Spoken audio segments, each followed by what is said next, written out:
예. 어, 오늘 그 자료 위에다가 이끄는 말에 가지고 제가 좀 붙여놓은 게 있어요.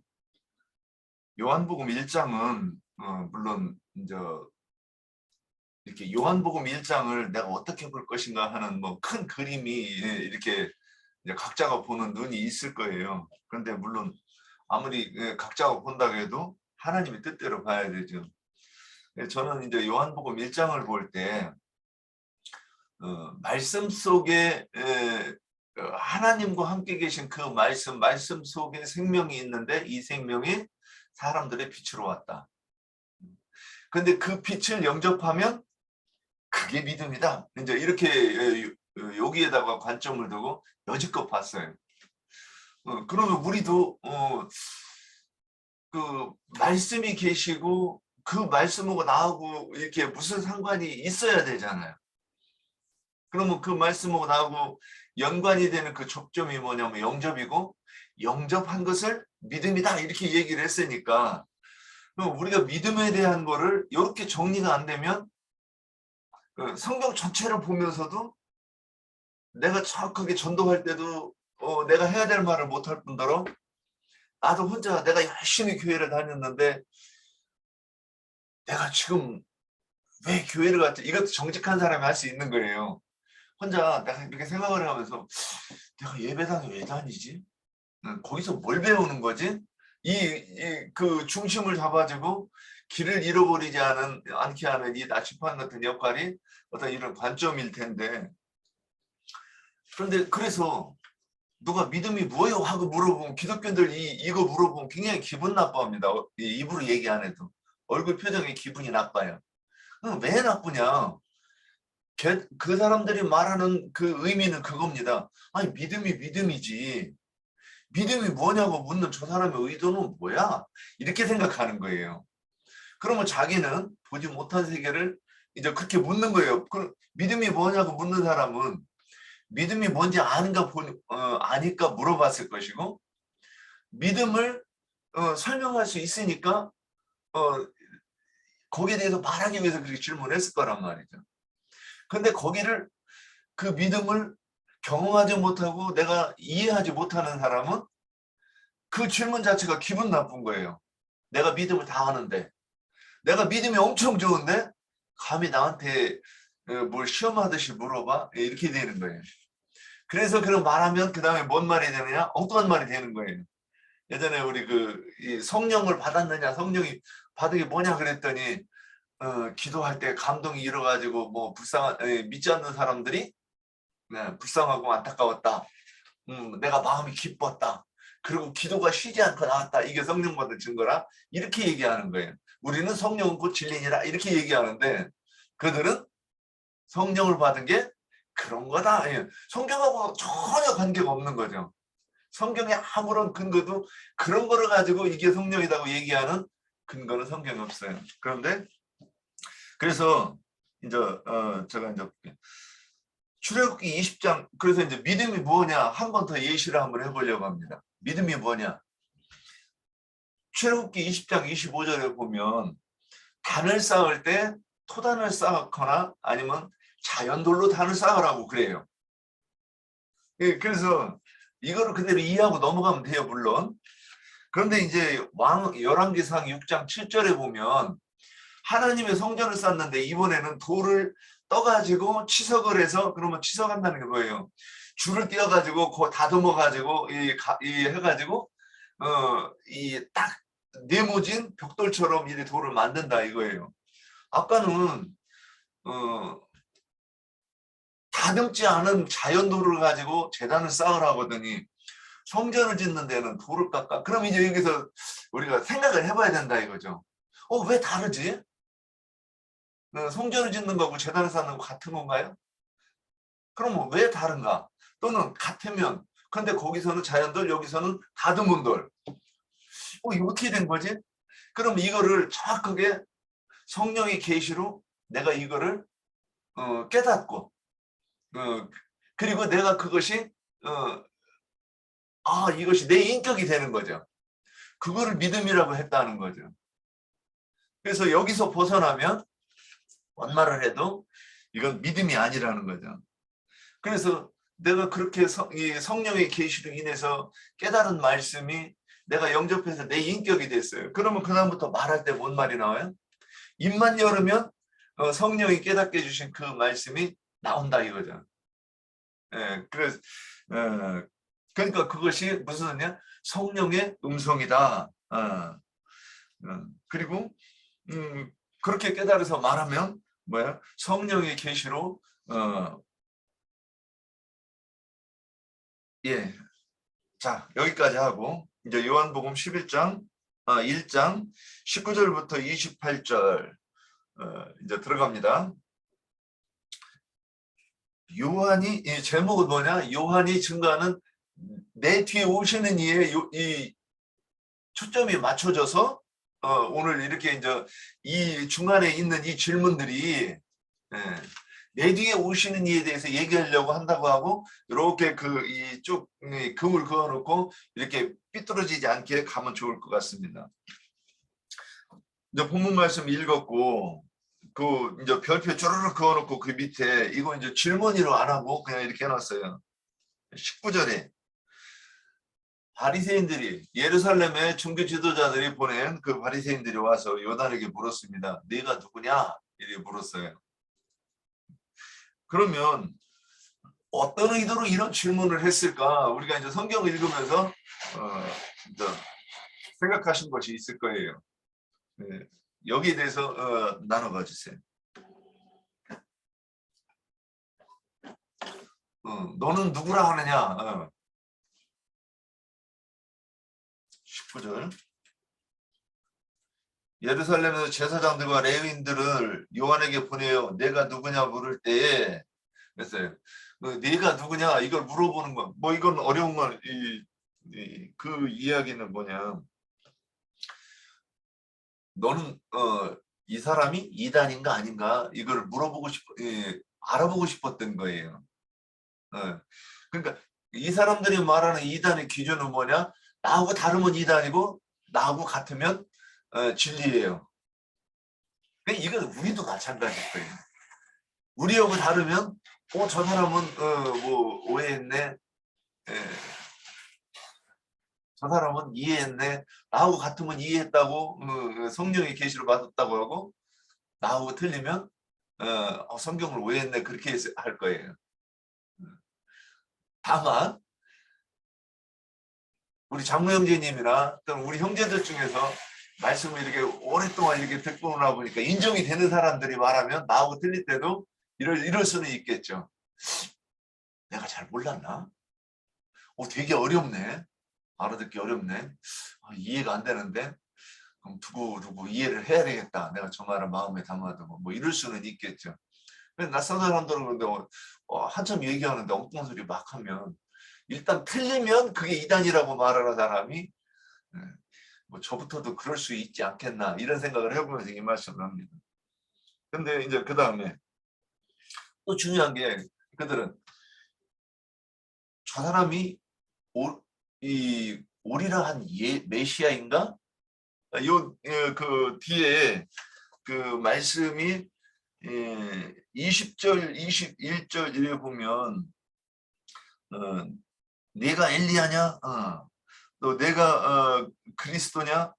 그 선지자냐고 이렇게 물어봅니다. 그러니까 이 요한이 어떤 사람인지 궁금했던 거죠. 근데 궁금한데 거기에서 네 편인가 내 편인가도 궁금했을 것이고. 자, 그래서 이런 질문을 했습니다. 그래서 근데 이제 조금 더 보면 요한은 창세기 1장의 둘째 날은 궁창 위의 물과 궁창 아랫물을 나누는 날로 이렇게 이제 이 둘째 날로 기록되어 있습니다. 그런데 여기서 요한은 궁창 위의 물을 가지고 오시는 예수 그리스도의 사역을 위해 길을 내는 자로서 지금 오늘 여기에 서 있는 거죠.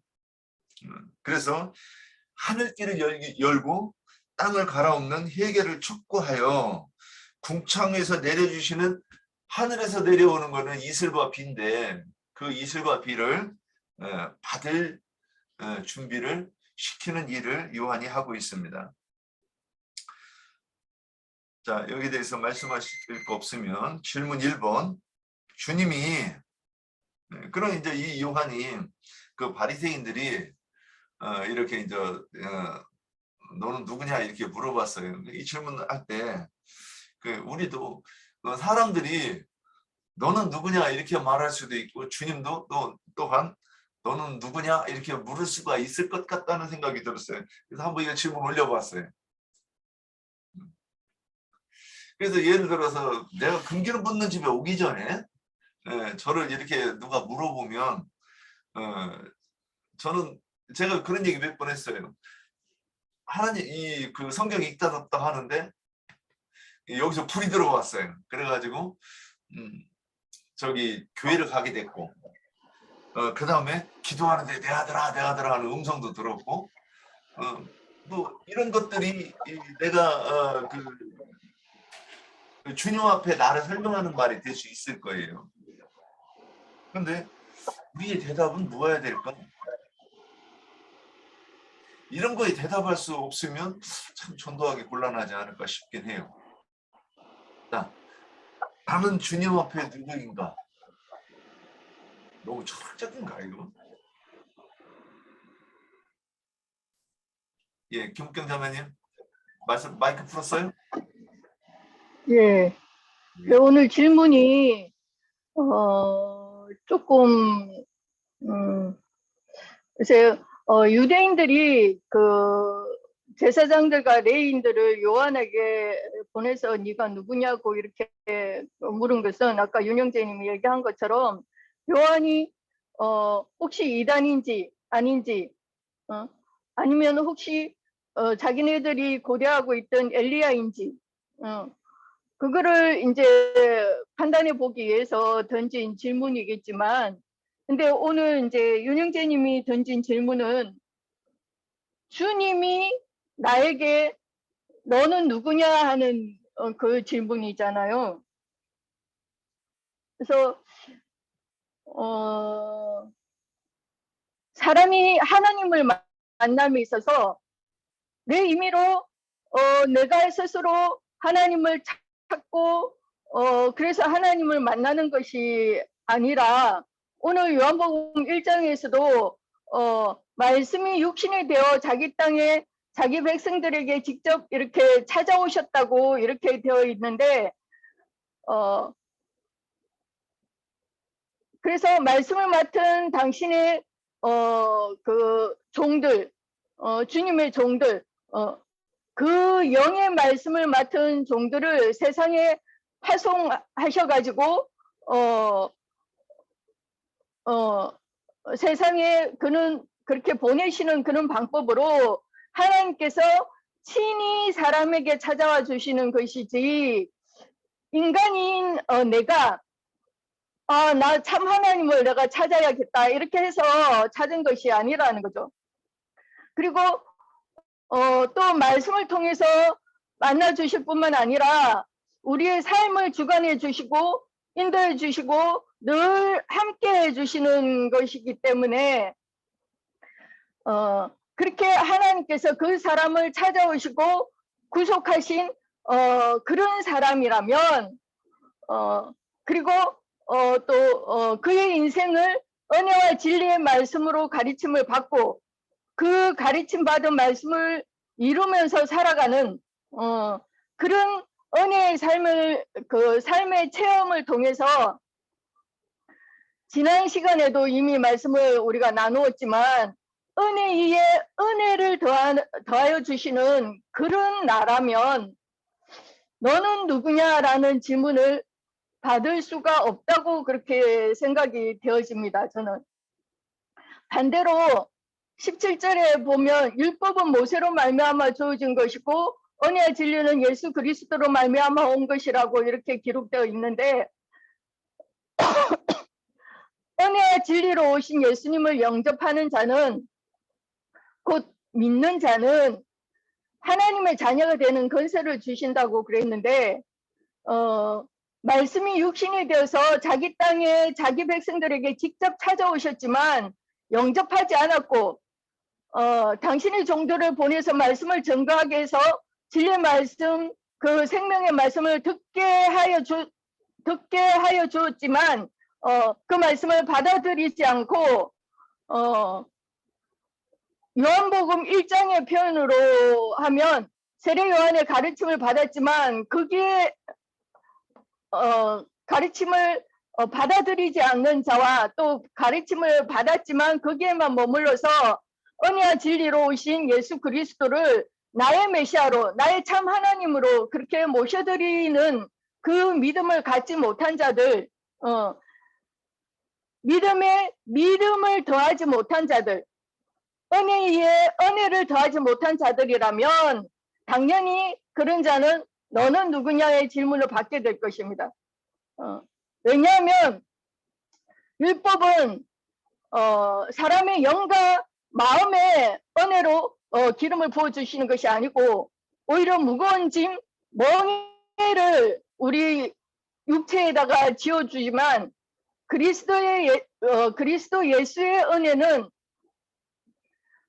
회개한 사람들의 속사람에게 그 속그릇에다가 생명의 빛을 가지고 들어와서 하나님의 얼굴을 하나님의 영광을 마주 대하여 보게 되는 그런 한없는 은혜를 누리게 하는 생명의 연합을 그 관계를 회복시켜 주는 거기 때문에 당연히 그 생명의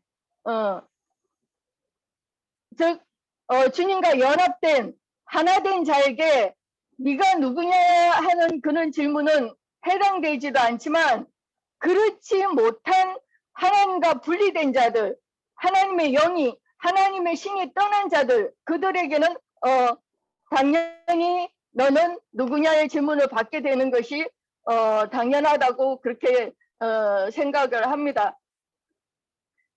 그렇기 때문에 이 질문은 내가 누구와 관계하고 있는가를 파악하는 것이 중요하다 이렇게 생각이 되어집니다.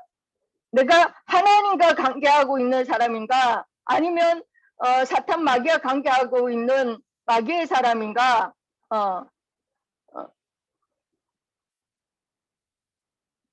그것을 파악하는 것이 더 중요하고 윤영재님이 이렇게 올려놓은 거 보면 하나님의 말씀을 깨달음이라든지 하나님의 말씀을 소유하는 그것은 각 사람의 분량에 따라 다른 것이고 그것 또한 저는 하나님의 은혜에 있다 이렇게 생각이 되어집니다. 질문에 맞는 대답인지는 모르겠지만 질문이 조금 저한테는 난해한 것 같아서 이렇게 답을 해봅니다. 예. 예, 질문을 올리는 사람이 자기가 소화가 잘 됐으면 질문을 쉽게 던져요. 근데 자기가 소화가 안 되면 질문도 정신없이 내는 거예요. 그러니까 감안하시고 아이고 윤영재가 저것밖에 안 돼서 그러겠지 불쌍히 여기시면서 저한테 말대꾸를 잘 해주시면 제가 너무나도 은혜를 입겠죠. 예. 자, 그 다음에 누가 또 김옥균 자매님 좀 길게 얘기하셨는데 좀 짧게 더 얘기하실 분 없습니까? 이거 하여튼 교회 있을 때 말씀하세요. 이게 벙어리가 어린아이가 말 하루에 되는 거 아니요. 뭐 엄마 제대로 못하다가 나중에 막 이렇게 유창하게 말대꾸하는 거는 그 시간이 있었기 때문에 그러는 거예요. 여기 기회 주실 때 막 이런 소리 저런 소리 하는 거예요. 우리끼리인데 어때? 자, 또 없습니까? 예. 참 시간은 빨리 가서 좋아 이렇게 한번. 여자자면요? 안 할까 생각하다가 지금 하고 있는데 처음에 이런 질문을 봤을 때 참 뭐라고 대답해야 되나 주님이 나한테 너는 누구냐 그렇게 질문을 하면은 다 좀 당황할 거예요. 근데 지금 생각이 났어요. 이게 뭐 여러 가지 뭐 말씀을 이것저것 적어놓기는 했는데 지금 생각난 건 주님이 나한테 질문을 던졌을 때 너는 누구냐 그 질문을 던졌을 때 예, 우리 하나님을 우리는 죄인으로서 하나님을 알지 못하고 주님을 알지 못한 죄인이었다. 그러나 주님이 나를 찾아오셨어요. 환경을 통해서 찾아오셨고 그 전에는 이제 복음을 들었죠. 여러 사람한테 이제 복음을 전하는 사람한테 들었지만 그때는 내가 듣기 싫다고 무시했고 그 사람들을 말을 듣지도 않고 만나지도 않았어요. 그때는 이제 처녀 때 결혼도 안 했을 텐데 근데 나한테 이런 그런 환경이 올 거라는 건 꿈에도 생각을 못했죠. 근데 이제 일단은 복음을 자꾸 전하는 사람들한테 듣게 되고 그대로 이제 그들을 무시했고 이제 김영사님이 먼저 나보다 믿음 생활을 훨씬 먼저 했기 때문에 이제 우리를 그 전도를 하려고 같이 따로 저기 방을 얻어서 생활을 했는데 같이 살게 됐어요. 우리를 이제 복음을 전해서 하나님 앞에 돌아가게 하려고 그때 순복음교회에 다녔었는데 그리고 같이 전도를 하려고 같이 살았는데도 전도가 안 됐어요. 우리가 근데 우리가 하나님을 알지 못하는 그런 죄인들이었었는데 주님이 죽고 장사되고 부활하셔서 우리 속에 찾아오셨잖아요. 환경을 통해서 찾아오신 거예요. 내가 이제 그 복음을 통해서 이제 환경을 통해서 믿게 됐고 또 그 주님의 생명을 받아서 내가 죽은 양심이 살아나고 살아난 양심인데 주님의 생명을 받았죠. 주님의 생명을 받아서 교회 생활을 통해서 이제 뭐 장로 형제님은 말씀을 통해서 이제 우리가 교회 생활을 통해서 생명이 자라가고 있잖아요. 그래서 하나님의 아들이 된 거예요. 하나님의 아들이 이제 그 복음을 통해서 그 생명이 성숙해가고 있잖아요. 예, 주님이 깨닫게도 하시고 환경을 통해서 또 말씀하시고 그래도 빛비침을 자꾸 받음으로 그게 이제 생명이 혼 생명이 자라가고 있잖아요. 옛사람은 점점 이제 소멸되고 이게 새 사람 안에서 점점 이제 장성한 분량이 저기 이를 때까지 자라가고 있는데 그래서 우리는 하나님과 원수된 사이였는데 이제 하나님의 생명을 받아서 교회 생활을 통해서 그 말씀을 공급받음으로 우리가 생명이 자라고 있기 때문에 하나님의 아들이라 뭐 길게 하지 말고 짧게 하라고 했는데 나는 그렇게 말할 것 같아. 이제는 하나님의 아들이 됐다. 하나님의 생명을 받았기 때문에 하나님의 아들이 됐다.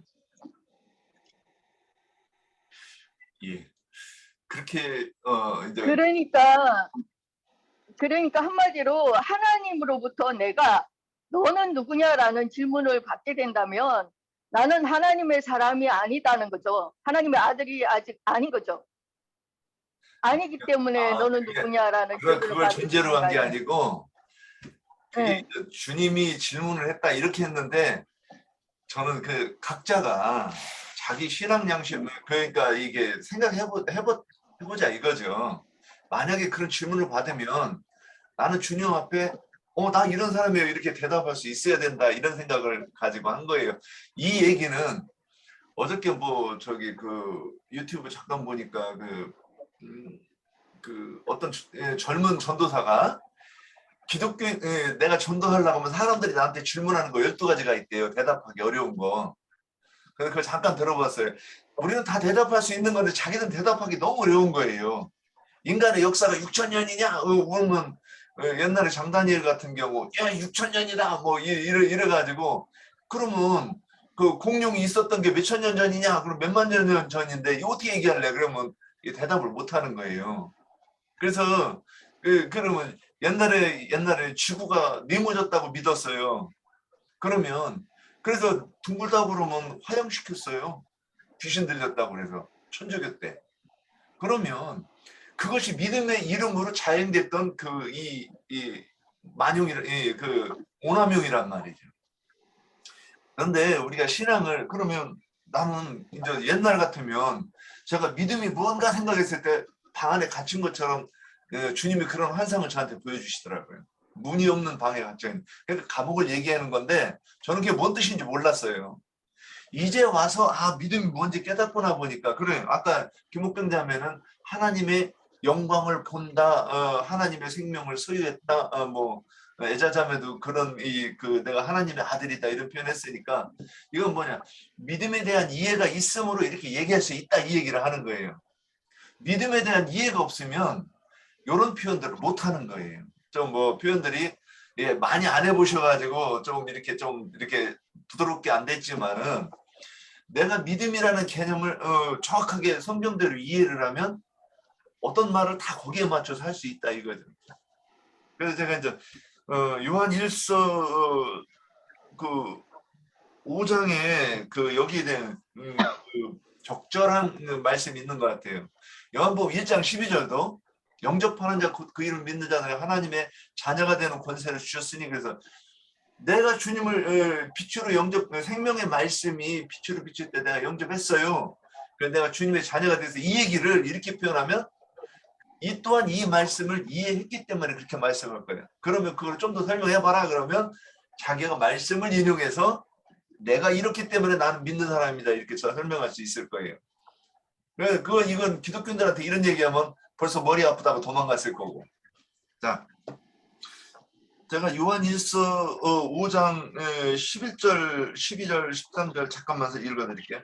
또 증거는 이것이니 하나님이 우리에게 영생을 주신 것과 이 생명이 그의 아들 안에 있는 그것이니라.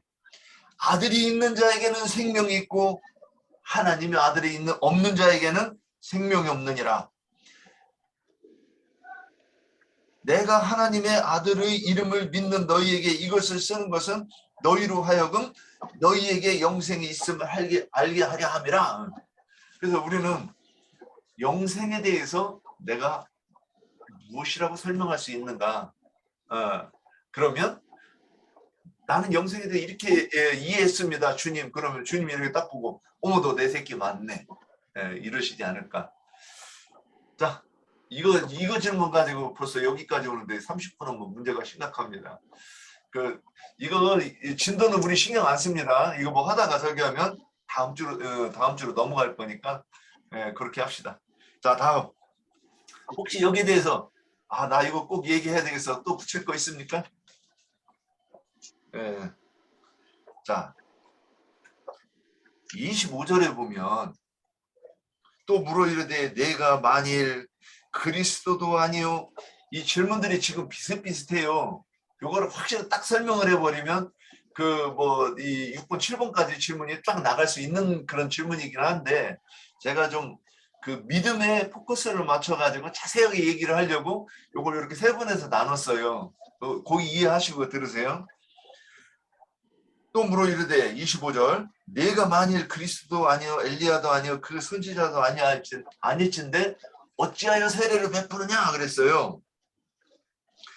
요 말에 인용할 수 있는 이 배경이 되는 말씀이 말라기 3장 1절에서 3절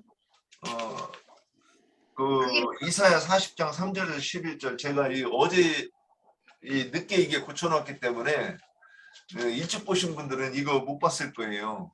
근데 여기 인용할 성경은 제가 절마 써놨다가 다 인용해놨어요. 그거 보시면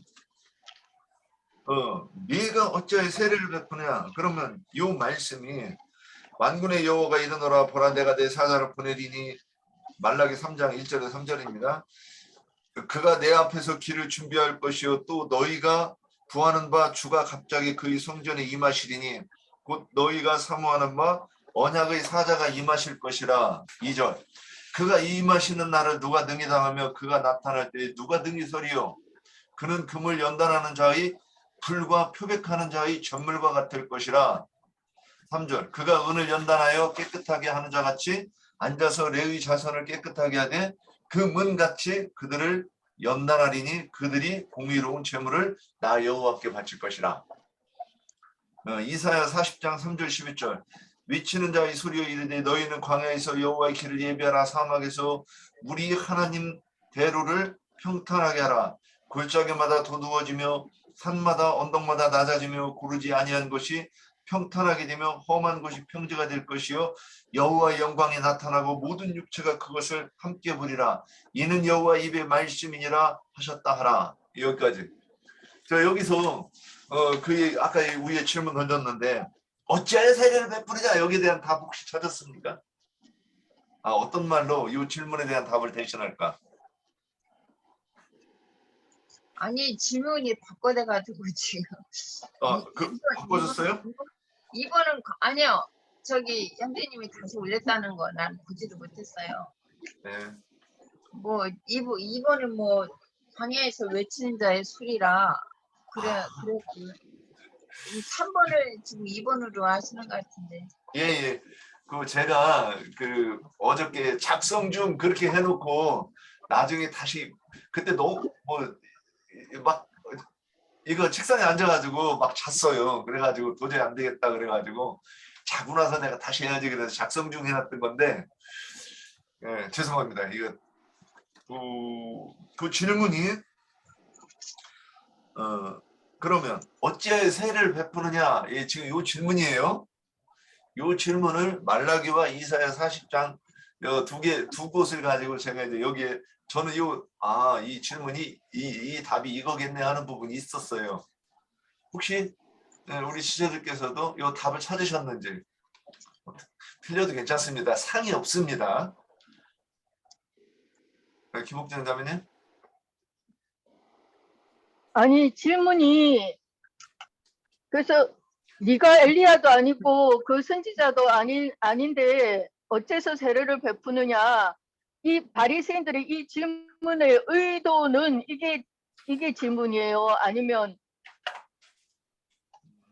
바리새인들의 질문의 의도를 묻는 거예요? 예, 바리새인들이 질문을 하는데 이게 조금 이제 나영재님의 강론을 이렇게 들어보면 이게 여기까지 답을 이루기가 참 어렵겠다 이런 생각을 했어요. 저도 안 들어보면 그 답을 못 낼 거라고 생각을 했어요. 자, 그러면 바리새인들이 물어보는 거예요. 그런데 거기에 의도가 있어요. 의도가.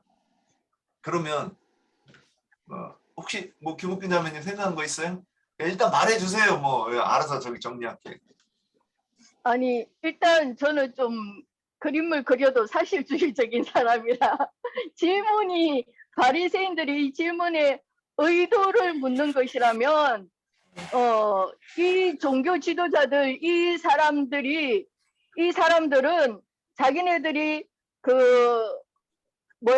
율법 학자들에게 가르침을 이렇게 받아갖고 한마디로 신학교를 졸업을 해서 그 졸업證서를 이렇게 딱 받아가지고 지도자가 된 것인데, 그 사도 바울도 자기가 사울일 때 그때 당시에 그 스카긴 그 가멜리엘 문화에서 가르침을 받고 정서를 받은 자라고 이렇게 했잖아요. 그런 자라야 유대 교인들이 막 따르고 존경하고 그런 대상이 되잖아요. 오늘날의 기독교계 목사들끼리도 목사들 자기들끼리도 네가 정통신약이냐 아니냐 이거를 막 따져가면서 자기들의 기득권을 더 주장하려는 그런 것들을 많이 볼 수가 있거든요. 그래서 그들은 그 기득권을 가지고 나는 목사, 너희들은 평신도 이거를 분명하게 가르려고 하는 자들이죠. 그래서 신학교를 졸업을 하고 전도사를 거쳐서 강도사, 목사 이런 식으로 이렇게 거치는데 적어도 강도사 이상이 되기 전에는 절대 말씀을 가르칠 수가 없어요. 그 강대상 위에 올라가는 건거 안 줘요. 기회도 안 줘요. 그러면 이들이 요한에게 이런 질문을 한 것은 네가 엘리야도 아니고 그 선지자도 아니라면서 그 말은 네가 정도 없으면서 신학교 졸업하고 목사 정도 안 받았으면서 왜 말씀을 가르치느냐, 이 질문 아니에요? 뭐, 그렇죠. 예. 그러면 거기까지 하고 넘어가세요. 더 할 말 없으면. 예, 알았습니다. 예, 비슷한 것 같습니다. 저도 그렇게 생각을 했었어요. 근데 나에겐 이렇게 강론하면 그 책을 이렇게 보면서 보니까 저도 좀 이해가 안 돼서 처음에는 이게 뭐냐, 이스라엘 서기관과 바리새인들이 이 질문하는 배경은 뭐냐, 그 세례를 주는 것은 그 말라기 3장 2절에 보면 금을 연단하는 자의 불과 표백하는 자의 잿물과 같을 것이라. 그게 누구냐? 그 언약의 사자. 너희가 사모하는 바 언약의 사자가 누구예요? 메시아잖아요. 근데 그 메시아가 오면 금을 연단하는 자의 불과 표백하는 자의 잿물과 같을 것이라는 이 말씀을 너무 잘 알고 있었어요. 성경을 줄줄줄 외우니까. 그런데 네가 그 선지자, 그 엘리야, 그 메시아가 아니면 그러면 세례를 주면 안 된다, 이런 뜻이에요. 그러면 왜 그러면 이들이 이런 얘기를 했느냐? 자기들은 그렇게 알고 있기 때문에 그렇다 이거죠. 근데 요한의 세례는 설치는 나영재님 말씀이 들리는 것 같은데, 예.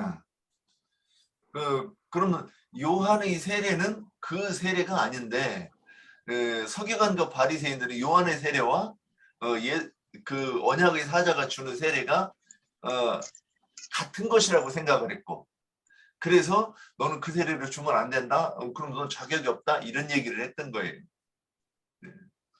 요 부분 저도 이게 제대로 전달했는지 저도 잘 모르겠어요. 이게 들으면서 이해했다 생각하고 말씀을 하는데, 근데 저는 이게 이해가 돼요. 언약의 사자가 하는 것과 요한이 하는 그 세례는 다른 건데, 그래서 권영명도 지난번에 이 말씀을 나눌 때도 그들은 그 세례와 이 세례가 같은 거라고 지금 얘기하잖아요. 근데 우리는 이제 이걸 분별을 해내야 되니까, 서기관 바리새인들이 이렇게 얘기했는데 이것은 그들이 어찌됐든 성경을 오해하고 있었다.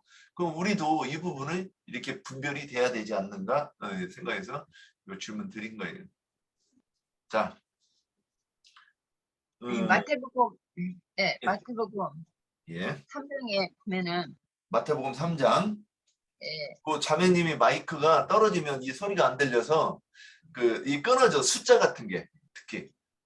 마이크를 잘 대고 하셔요. 예, 마태복음 3장. 네, 말씀하세요. 소리가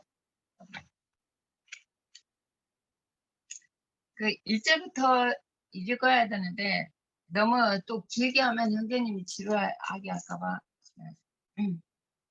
3절부터 그는 선지자 이사를 통하여 말씀하신 자라 일렀을 아까 형제님이 이사야 40장을 말씀하셨잖아요. 그 말씀이죠. 광야에 외치는 자의 소리가 있어 이르되 너희는 주의 길을 준비하라. 그의 오실 길을 걷게 하라 하였느니라. 이 요한은 낙타 털옷을 입고 허리에 가죽들을 띠고 음식은 메뚜기와 설청을 먹었더라. 이때 에루살렘과 온 유대와 요단강 사방에서 다 그에게 나와 자기들이 죄를 자복하고 요단강에서 그에게 세례를 받더니 요한이 많은 바리새인들과 사두개인들이 세례 베푸는 대로 오는 것을 보고 이르되 독사의 자식들아 누가 너희를 가르쳐 임박한 진노를 피하라 하더냐. 그러므로 회개에 합당한 열매를 맺고 속으로 아브라함이 우리의 조상이라 생각하지 말라. 내가 너희에게 이르노니 하나님이 능히 이 돌들로도 아브라함의 자손이 되게 하시리라.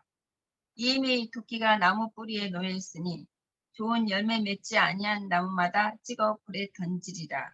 나는 너에게 회개하기 위하여 물로 세례를 베풀거니와 내 뒤에 오시는 이는 나보다 능력이 많으시니 나는 그의 신을 들기도 감당치 못하겠노라. 그는 성령과 불로 너에게 신뢰를 베풀 것이요 손에 키를 들고 자기 타작마당을 정하사 알고 본 모아 국간에 드리고 축정에는 꺼지지 않는 데 세우시리라.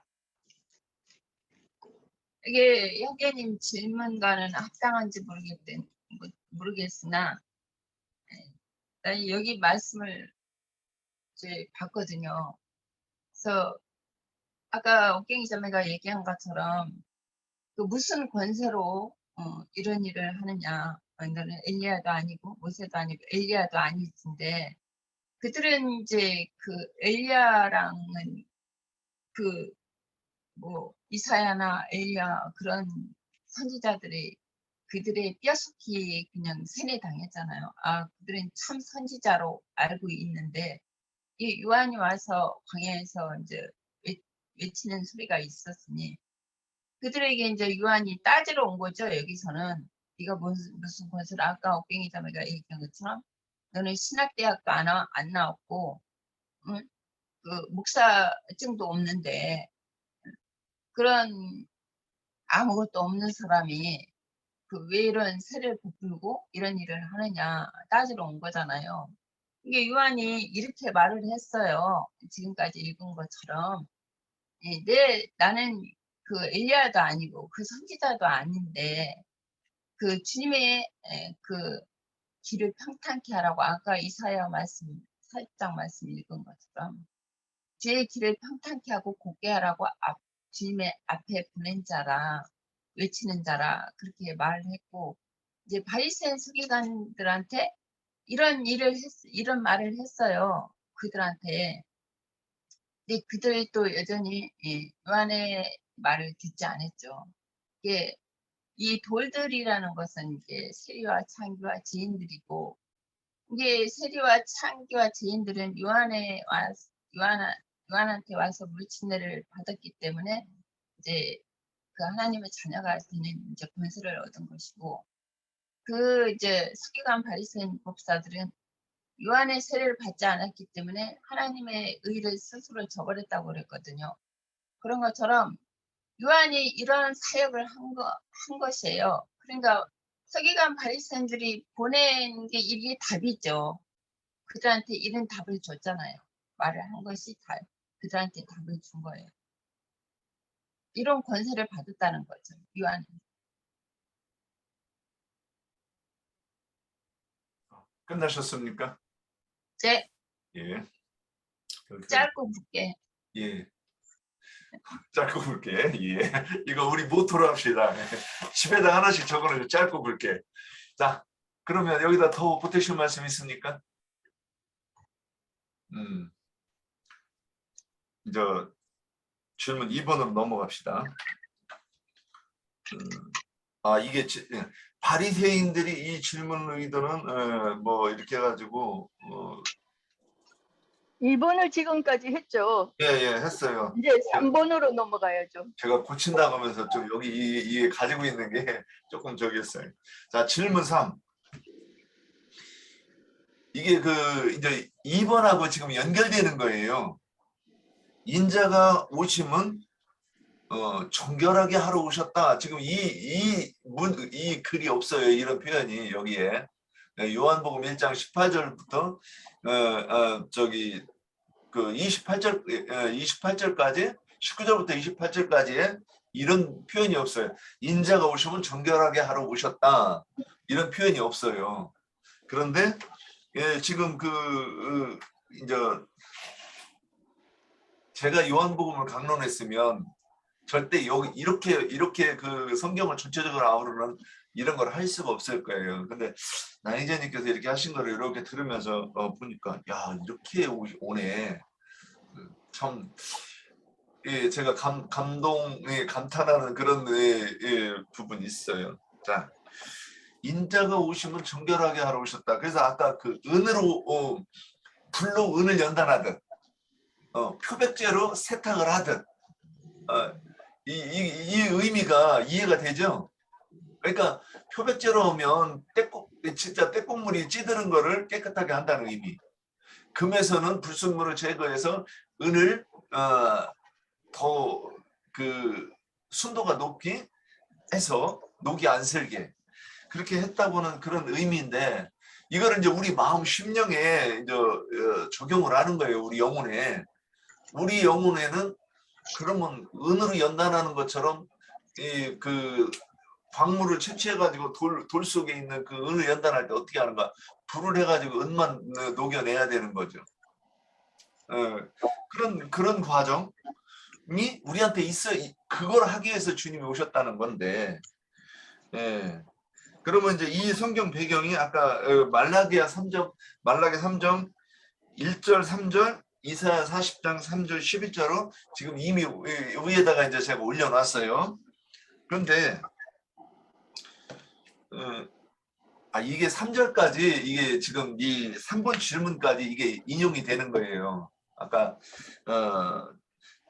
지금 주님께서 정결하게 하러 오셨는데 그 표현을 말라기에서는 표백제, 불로 그 은을 연단함으로 이렇게 설명을 했고, 이사야서에서는 여호와의 영광이 나타나고 모든 육체가 그것을 함께 보리라 이렇게 표현이 돼 있어요.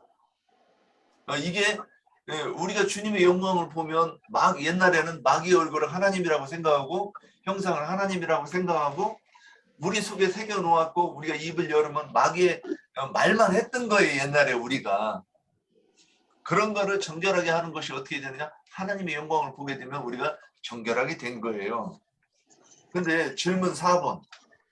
이제 그러면 그 정결리를 가지고 이제 구약으로 한번 잠깐 가보려고요.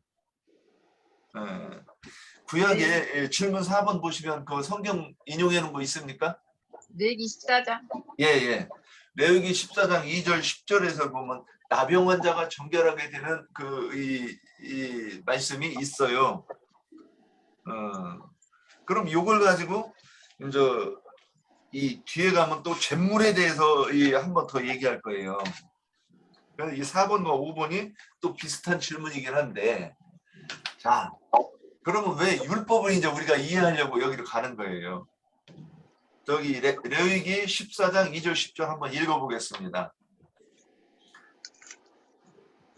나병 환자가 정결하게 되는 날의 규례는 이러하니 곧 그 사람을 제사장에게로 데려갈 것이요 제사장은 진영에서 나가 진찰할지니 그 환자에게 있던 나병 환부가 나왔으면 제사장은 그 정결함을 받을 자를 위하여 명령하여 살아있는 정결한 새 2마리와 백향목과 홍색실이 우슬초를 가져오게 하고, 제사장은 또 명령하여 그 새 하나는 흐르는 무의 질그릇 안에서 잡게 하고, 다른 새는 산채로 가져다가 백향목과 홍색실과 우슬초와 함께 가져다가 흐르는 물 위에서 잡은 새의 피를 찍어 나병에서 정결함을 받을 자에게 7번 뿌려 정하다 하고, 그 살아있는 새는 들에 놓을지며 정결함을 받는 자는 그의 옷을 빨고 모든 털을 밀고 물로 몸을 씻어라.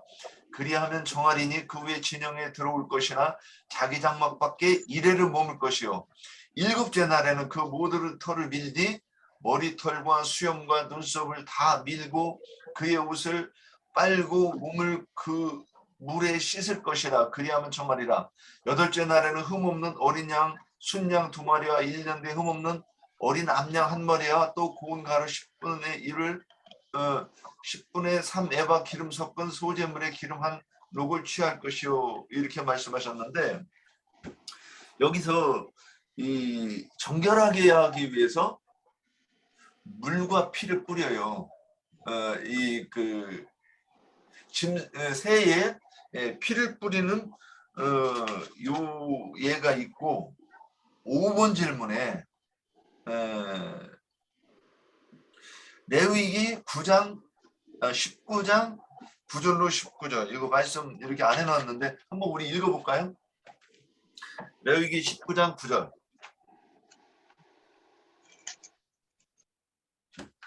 민수기 아니고요. 민수기 19장 9절.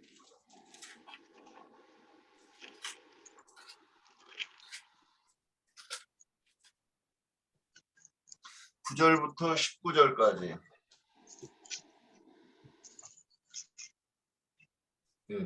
이 19절, 9절부터 19절까지 이게 구약에 이미 하나님께서 예언으로 약속을 하신 거예요. 이게 이 19절에 이 율법이 우리한테 약속한 거예요. 언약이에요, 언약. 근데 그것이 신약에서 어떻게 이루어지는가 이거를 연결해서 보려고 하는 거예요. 9절 읽습니다. 같이. 이에 정결한 자가 암송아지의 죄를 거두어 진영 밖 정한 곳에 둘지니 이것은 이스라엘 자손을 위하여 간직하였다가 부정을 씻는 물을 위해 간직하지니 그것은 속죄죄니라. 암송아지의 죄를 거둔 자도 자기의 옷을 빨 것이며 저녁까지 부정하리라. 이는 이스라엘 자손과 그 중에서 거류하는 외인에게 영원한 율례니라. 사람의 신체를 만진 자는 이래 동안 부정하리니 그는 셋째 날과 일곱째 날에 잿물로 자신을 정결하게 할 것이라. 그리하면 정하려니와 셋째 날과 일곱째 날에 자신을 정결하게 하지 아니하면 그냥 부정하니 누구든지 죽은 사람의 시체를 만지고 자신을 정결하게 하지 아니하는 자는 여호와의 성막을 더럽힘이라. 그가 이스라엘에서 끊어질 것은 정결하게 하는 물을 그에게 뿌리지 아니하므로 깨끗하게 되지 못하고 그 부정함이 그대로 있을이니라. 장막에서 사람이 죽을 때의 법은 이러하니 누구든지 그 장막에 들어가는 자와 그 장막에 있는 자가 이래 동안 부정할 것이며 뚜껑을 열어놓고 덮지 아니한 그릇은 모두 부정하니라.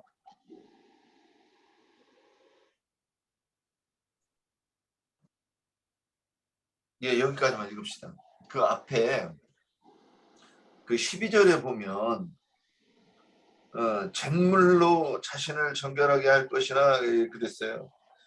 근데 이게 19장 이제 길어서 그런데 1절부터 보면 1절 3절 19장 3절에 보면 한 붉은 암송아지를 4개로 끌어오게 하고 너는 그것을 제사장 엘르아살에게 줄 것이요 그는 그것을 진영 밖으로 끌어내어서 자기 목전에서 잡게 할 것이며 제사장 엘르아살은 10손가락에 그 피를 찍고 그 피를 희막 앞을 향하여 7번 뿌리고 그 암소를 자기 목전에 불사르게 하고 그 가죽과 고기와 피와 똥을 불사르게 하고 동시에 제사장은 백향목과 우슬초와 홍색실을 가져 남송아지를 사려는 불 가운데 던질 것이며 제사장은 자기 옷을 빨고 물로 몸을 씻어내 진영에 들어갈 것이라. 그는 저녁까지 부정하리라. 송아지를 불사른 자도 자기 옷을 빨고 물로 그 몸을 씻을 것이라. 저녁까지 부정하리라. 이에 정결한 자가 암송아지의 죄를 거두어 진영 밖 정한 곳에 둘지니 이는 이게 9절하고 12절을 이제 잘 봐야 돼요. 죄를 거두어 진영 밖 정한 곳에 둘지니 이것은 이스라엘 자손 회중을 위하여 간직하였다가 부정을 씻는 물을 위해 간직할지니 그것은 속죄제니라고 했어요. 자, 이 속죄제를 우리가 이제 지금 이게 잿물, 그러니까 죄. 그래서 이 죄에 대한 것이 성경에 많이 나와요. 죄를 뒤집어 쓰고 회개를 한다. 내가 죄를 먹으면서 회개를 한다. 이 죄에 대해서 찾으면 그러면 요 구절을 근거로 해가지고 다 얘기를 하는 거예요. 그 죄를 뒤집어 쓴다 이게 무슨 뜻인가? 제가 이 나영재님 강론은 못 들었는데 죄를 뒤집어 쓴다 이게 뭐냐? 그러면 그 죄가 뭔가 의미가 해석이 돼야 돼요. 제가 오늘 이걸 얘기하고 이제 넘어가려고. 혹시 여기에 대해서 이해하고 계신 분 계십니까? 이 죄에 대해서. 죄라는 거는 네. 고기를 세우면은 그 죄가 나오잖아요. 예. 네? 네. 그 나에게는 십자가의 흔적. 바울 사도가 그래, 나를 더 이상 괴롭히지 말라. 십자가에 내가 흔적을 가졌다. 이게 그 죽은 것을 예수의 그 죽음을 내 몸에 짊어진다. 예. 이제 그런 것은 이제 고난의 길을 이제 그 복음을 위해서 고난의 길을 이제 가야 되는 것이죠. 그러면 주님의 이제 한번 또 조금 더 가봅시다. 바울이 내가 예수의 흔적을 가졌노라 그랬어요. 근데 그 십자가 못 박혀 죽지도 않았고 그 목배임을 받아 순교도 하지 않았는데 바울은 어떻게 해서 이런 얘기를 할까? 믿음으로 받는 것이죠. 믿음으로. 믿음으로. 그래요, 맞아요. 그런데 이제 또 그러면 여기에 대해서 조금 더 생각할 부분이 있어요. 내가 그 염소와 그러니까 이 붉은 송아지는 뭐죠? 다 주님이죠. 예, 예수 그리스도. 음. 그 양과 염소는 다 이 주님이고. 양과 염소도 예수님이에요? 그러면 저는 붉은 송아지는 예수 그리스도를 상징하고 아니 여기 구약에 예. 그 제물들은 다 예수님을 말하는 거예요. 그러면 구약 예수님. 그래요? 말하는 제가 지금 하여튼 뭐 저도 배우는 거니까 근데 이제 신약에서는 우리가 그렇게 돼야 되는 것이고. 자 이제 그러면 제가 이 부분을 묵상한 게 있어요. 이게 무슨 뜻이지? 제가 이거 표현하려고 몇 번도 표현도 해봤었어요. 그러니까 자 집에 이제 이 가축이 있고 들짐승이 있어요. 근데 들짐승은 주인이 마귀죠. 그리고 가축은 주님이 주인이시고 그 정도를 통해서 키우는 가축이라고 이제 보이는 거예요. 근데 가축 중에 개, 돼지가 있어요. 그 다음에 말도 있어. 이 말은 굽이 안 갈라졌으니까 아직 정결함에 이르지 못했고, 염소는 굽도 갈라지고 풀도 먹고 뒤새김질하고 굽도 갈라졌어. 이거 정결한 짐승인데 아직 색깔이 검어. 혹시 염소 키워봤습니까? 네. 그 염소의 특성 혹시 알아요? 뭐 어렸을 때 고집이 세고 지멋대로 하고 네. 그 주인의 말을 안 들어요. 들이받죠. 응. 주인도 못 알아보고 들이받죠. 들이받고, 들이받아.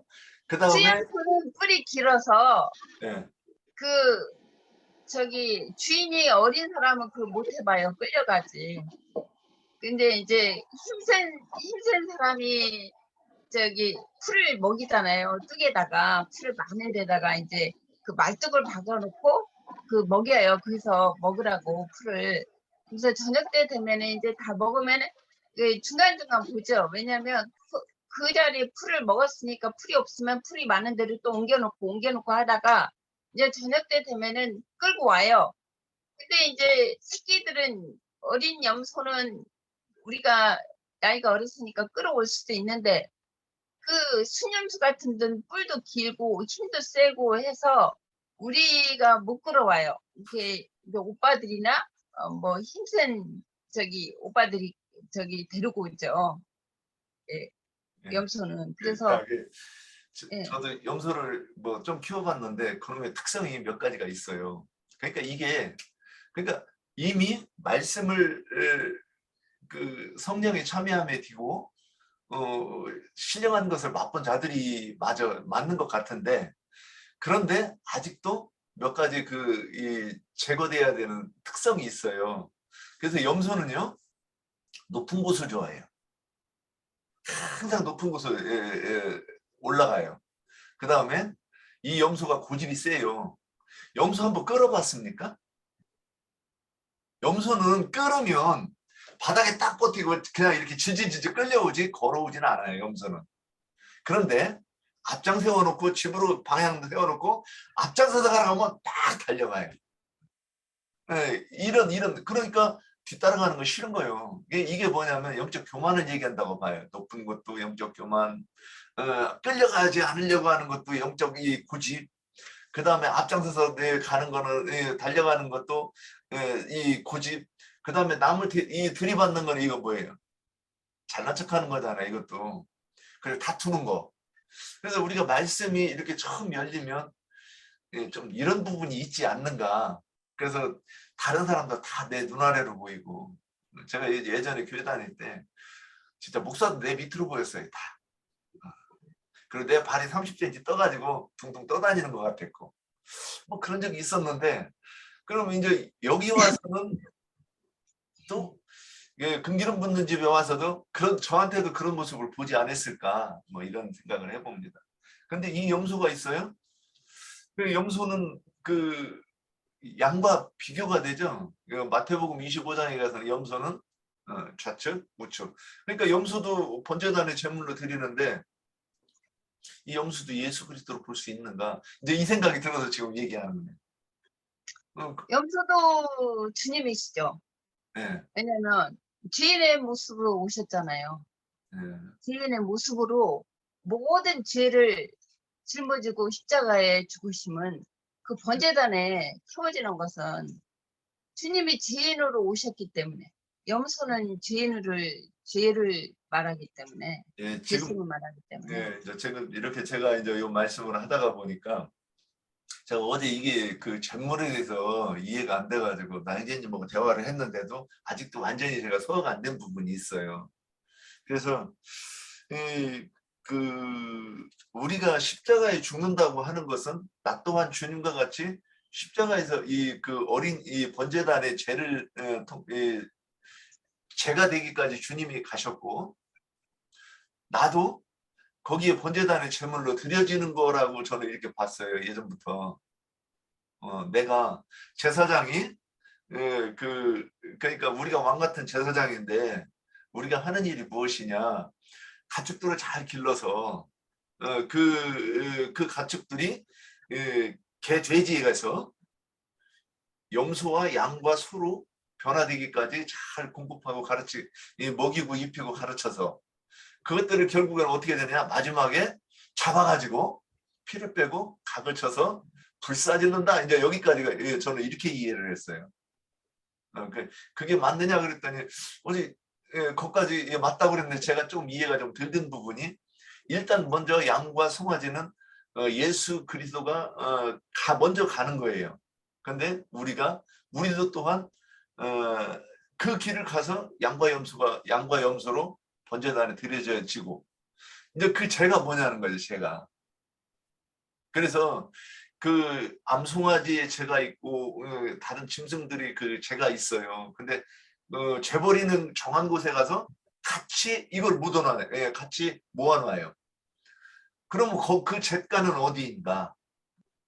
그래서 송아지의 죄는 예수 그리스도의 죄이고, 또 번제단에 드려진 나의 죄도 그곳에 가서 거기서 예수님의 죄와 그 암송아지의 죄, 양의 죄와 또 번제로 드려진 나의 죄가 거기서 섞이는 거예요. 그래서 그곳이 교회입니까?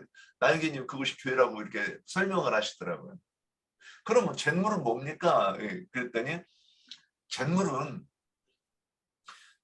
이제 나영기님도 설명하셨고 저도 그냥 가만히 듣고 보니까 이제 언뜻 이렇게 오는 게 있었어요. 아, 이것이 우리가 그 암송아지의 죄, 또 나의 죄가 섞였으니까 연합한 것이고, 연합한 심령, 그래서 부활한 내 영이 영과 생명의 말씀으로 선포되는 그 전도의 말이 그 잿물입니까? 이제 제가 이렇게 질문했더니 그렇다, 이렇게 이제 저는 일단 들었어요. 이게 어제 이게 이제 정리가 안 됐던 거를 제가 질문을 이렇게 드리고 이제 이렇게 했던 거예요. 지금 이게 그래서 그러면 개, 돼지가 저는 이제 옛날부터 이 부분이 금기름 붓는 집 오기 전에 여기까지가 이해되는 이렇게 보이는 거였었어요. 개, 돼지가 이 말이 염소가 되고 염소가 양이 되고 양이 소가 되고 충성된 일꾼으로 이렇게 변화되는 신앙의 영적 성숙 단계 아니겠는가? 그런데 왜 또 저기 그 번제단에 잡아야 되지? 이 생각을 했었어요. 거기서 해석이 안 됐었어요. 그런데 거기가 그렇게 변화돼서 완전히 육신의 생각, 그 육적인 생각, 혼적인 생각, 이런 것들이 완전히 소멸되는 것이 어디냐? 번제단. 그래서 죽고 나서 죄는 뭐냐? 부활한 내 심령, 십자가의 흔적을 가진, 그러니까 예수의 흔적을 가진 나로 이렇게 어저께 이제 대답을 들었어요. 그래서 제가 이거를 이렇다 이렇게 얘기하기가 할 수가 없어서, 그래서 제가 이렇게 질문 드렸고 답변 드린 거를 이제 이렇게 말씀드리는 거예요. 그래서 왜 이 얘기를 하느냐? 여기까지 이제 제가 하고 싶은 얘기. 여기까지 내가 제가 되기까지의 과정은 대지에서부터 시작. 우리가 저기 옛날에는 저기 군대 귀신 들어간 돼지로 시작하는 거잖아요. 금기름 문제가 올 때는. 오기 전에 뭐 개나 돼지로 이렇게 해가지고 여기까지 와서 여기서 이제 말씀을 듣다가 보니까 내가 신앙의 성장함에 따라서 이제 염소 같은 사람, 양 같은 사람, 소 같은 사람이었다가 이제 십자가에 들어서 완전히 죽은 이후에 다시 부활하는 그 신앙 과정을 여기서 얘기하지 않았는가 이렇게 생각하는 거예요. 그러면 이것이 다 뭘로 되느냐? 제가 하고 싶은 이 질문이, 이것이 이 성경 말씀이, 그래서 제가 뭐 옛날에 주여 저기 행함이 없는 죽은 믿음이 무엇입니까 하가지고 1년 내내 그 생각만 했어요. 주님 이게 뭡니까? 기도할 때 항상 주님, 이게 걸어가면서도 주님 행함 없는 믿음이 죽은 믿음이라는데 이게 뭐예요? 내가 행함이 있어가지고 살아난 그 믿음이 돼야 되는데 하고 했어요. 그랬더니 주님 음성을 들으시더라고. 동전 하나를 딱 이렇게, 너 동전이 있지? 예.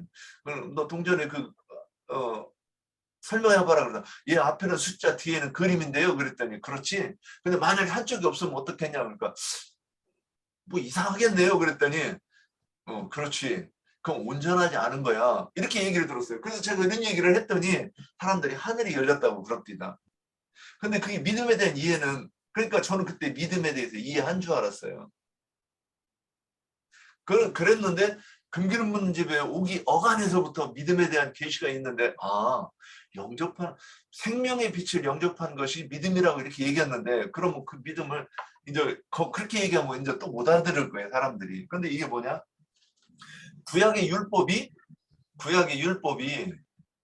하나님의 그 생명의 말씀으로 온전케 된 그리스도의 율법으로 해석이 되는 그 과정이, 이렇게 개 돼지에서 염소, 양, 소 이렇게 성장해가는 그 과정이고, 결국은 십자가 못 박혀 죽고 나서 부활하는 나까지 이렇게 가는 신앙의 과정이 아닌가.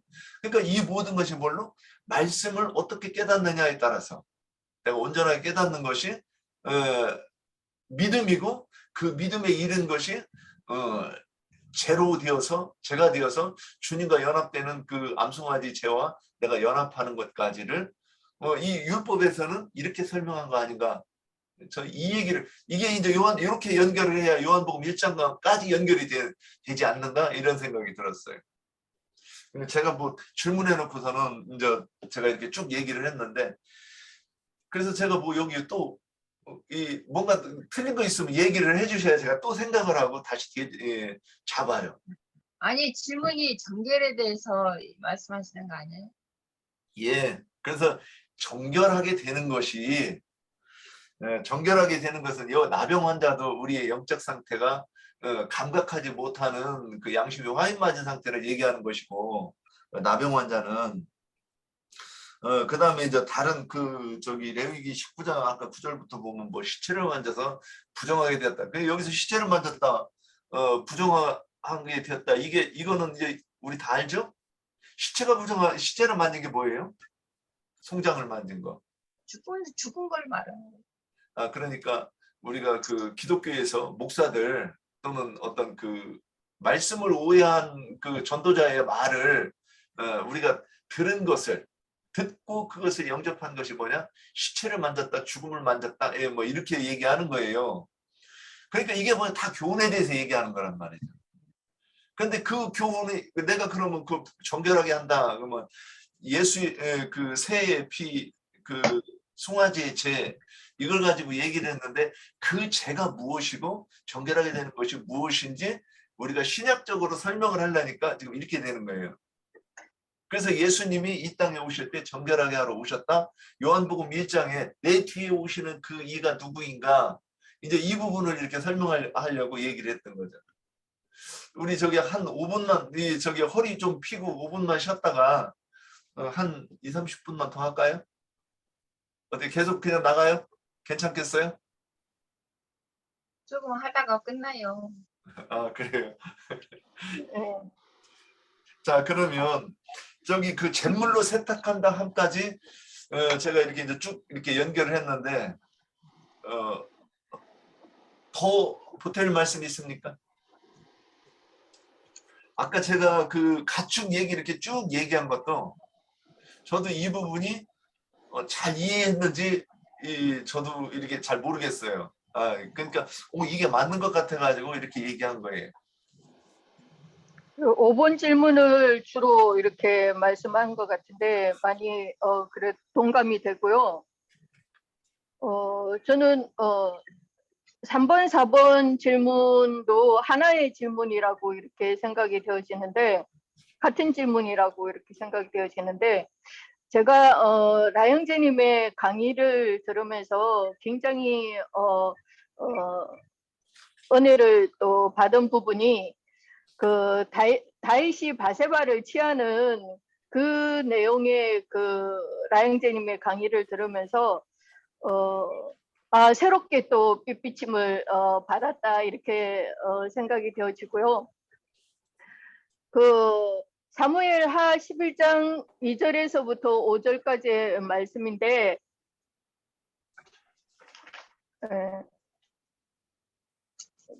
이전에는 이 바세바 이 말씀을 묵상할 때 그냥 옛날 남편 우리 옛날 남편이 그러니까 처음 남편이 죽어야 첫 남편이 죽어야 이제 다른 남편한테 갈 수 있다 뭐 그런 쪽으로만 이렇게 생각을 이렇게 했지 일단 나영재님의 강의가 조금 새로웠었어요. 그래서 한번 그 사무엘하 말씀을 한번 볼게요. 11장 2절에서 5절 말씀인데요. 제가 먼저 읽어볼게요. 그냥 저녁 때에 다윗이 그의 침상에서 일어나 왕궁 옥상에서 거닐다가 그곳에서 보니 한 여인이 목욕을 하는데 심히 아름다워 보이는지라 다윗이 사람을 보내 그 여인을 알아보게 하였더니 그가 아뢰되 그는 엘리암의 딸이요 햇사람 우리아의 아내 바세바가 아니니까 하니 다윗이 전령을 보내어 그 여자를 자기에게로 데려오게 하고 그 여자가 그 부정함을 깨끗하게 하였으므로 더불어 동침함에 그 여자가 자기 집으로 돌아가니라.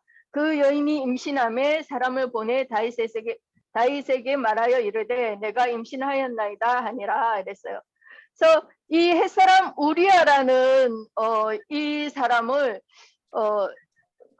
제가 처음에 말씀드린 것처럼 우리의 그냥 첫 남편이 이제 죽어야 그러니까 우리아는 우리의 첫 남편이다 이렇게 우리가 예수님한테 가기 전에 그렇게 이렇게 생각을 했는데 충성스러운 세속국의 목사님들을 상징한다는 거죠. 그 짐승의 몸을 세우는 그 여자, 그 큰 음료 중에서 빼냄을 받은 이 바세바의 그 속에 감춰진 속사람의 그 아름다움을 보고 다윗은 너무 예뻐 보였다는 거예요. 왜? 경도가 끝났기 때문에, 얼경이 끝났기 때문에 그래서 바세바는 목욕을 한 거죠. 그러니까 경도가 끝나면 그 부정함을 이제 씻어낸 거잖아요. 목욕을 해서 부정함을 깨끗하게 한 거잖아요. 이 말은 요한에게 세례를 받고 예수님의 제자가 되어서 예수님이 가르쳐 주시는 말씀으로 이제 목욕을 해가지고 이미 이제 속죄 제사가 끝난 사람이다. 그래서 이제 밭이 준비된 사람이죠. 씨를 받을 준비가 된 사람이다. 그렇게 말씀하신 것을 이제 들었어요. 이제 온몸이 목욕을 해서 깨끗하게 되었으면 이제 우리는 이제 그 수족, 그죠? 수족만 매번 이제 닦아주면 되는 거예요. 교회 생활을 통해서. 이제 마태복음 13장 그 씨 뿌리는 비유 말씀에서 천국은 마치 제밭에 감추어진 어떤 보화를 발견하고 돌아가서 자기의 모든 것을 다 팔아서 그 밭을 샀다 이렇게 말씀이 되어 있는데, 이전에는 이 말씀을 내가 보화를 발견해 가지고 나의 모든 것을, 그때 우리 기독교계에 있을 때 이 말씀을 그거 하는 찬양도 노래도 많이 했어요. 뭐 집 팔고 논 팔고 뭐 냉장고 팔아 뭐 이러면서 그죠? 냉장고를 왜 파는지 나 이해가 안 갔었지만 하여튼 그 노래 많이 불렀던 것 같아요. 그래서 나의 모든 것을 다 팔아서 그 보화가 숨겨져 있는 그 밭을 내가 샀다라고 너무나 당연하게 그렇게 알고 있었고 그렇게 얘기를 했었는데, 우리들의 마음이 하나님이 이제 천국 농사를 하시는 그런 밭이잖아요. 그 밭인데 그 마음에 숨은 속사람이 보아라는 거죠. 보아드라는 거예요.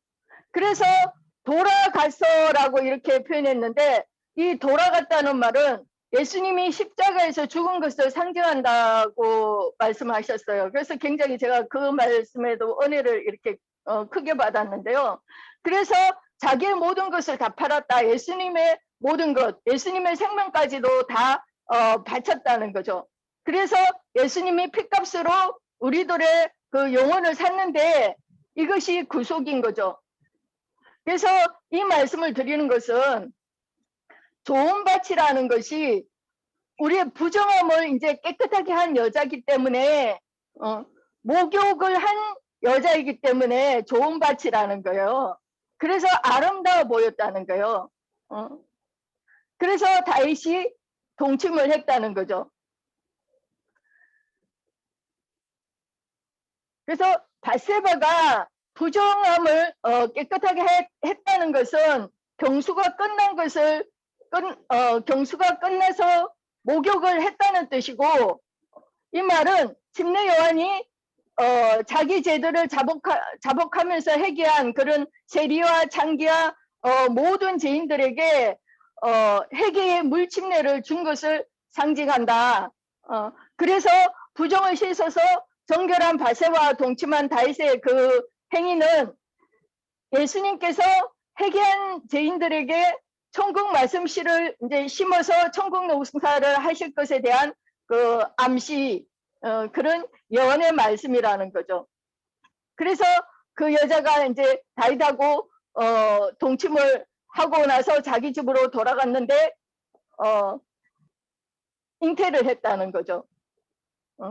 그래서 이 말씀이 새롭게 이제 또 들려와 가지고 굉장히 은혜를 받았던 것 같아요. 예.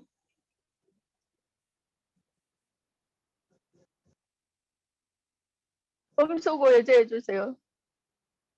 예, 그래서 그 잿물이 되는 것이 우리가 이제 기독교에 있을 때는 저는 그렇게 생각을 했어요. 기독교에 있으면서도 하나님이 물질을 복을 주시는 분은 아니라고 생각을 했어요.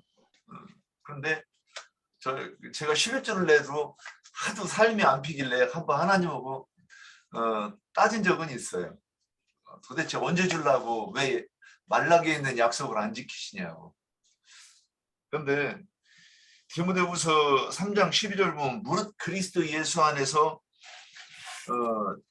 경건하게 살고자 하는 자는 박해를 받으리라 이렇게 돼 있어요. 제가 이 말씀도 굉장히 좋아하는데, 근데 박해보다는 그 물질적으로 풍족하고 여유롭게 사는 것을 이렇게 왜 이제 적어도 궁상맞게는 살고 싶지 않아 가지고, 그래서 이제 그런 이렇게 막 하나님한테 따지는 그런 기도를 한 적이 있었는데, 여기서 박해를 받는다 그러면 그 요한복음 어디 그렇죠? 네가 세상을 사랑하면 세상이 너를 사랑할 것이다 이렇게 돼 있어요. 근데 우리가 세상의 물질을 가지고 이렇게 자꾸 이렇게 연연하고 추구하고 그러면 그게 우리가 어떻게 박해받는 그 삶일까? 또는 기꺼이 박해받고 또는 기꺼이 순교하겠다고 하는 그 마음이 안 된 사람이 어떻게 그 번제단 위에서 각을 치고 저기 이 불살라진 그 심령이 될 수 있겠는가. 그래서 사도 바울 같은 경우는 사나 죽으나 주의 것이고 내가 일체의 비결을 깨달아서 궁핍함에도 처할 줄 알고 풍부함에도 처할 줄 아는 일체의 비결을 배웠다 이렇게 얘기했는데 그런 그 신앙이 안 되면 우리가 그 잿물로 되기까지는 좀 잿물로 될 수 그러니까 불사름을 당하지 못한 상태고 잿물이 되지 못하는 상태가 아닐까 이런 생각을 이렇게 한번 저는 말씀을 정리해 봅니다. 자 6번으로 넘어가겠습니다. 요한이 증거하는 내 뒤에 오시는 이는 누구인가? 이 부분 말씀까지 이렇게 다 인용해 놨는데 요거 좀 설명해 주시면 간단하게 넘어갈 수 있지 않을까 싶네요. 신명기 18장 15절, 마태복음 17장 4절 6절 이렇게 보면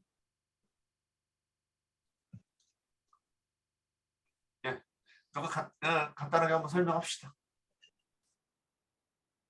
나는 정결케 되는 것에 대해서 좀 말씀드리고 싶은데요. 예, 5번, 6번은 없어요. 나는 예, 10편 51편이에요. 길어요. 이거 아까 오갱이 자매가 얘기한 것처럼 다윗이 밧세바를 동침한 후에 선지자 나단이 그에게 왔을 때 하나님이여 제 인자심을 따라 내게 은혜를 베푸시며 주의 많은 긍휼을 따라 내 죄악을 지워주소서.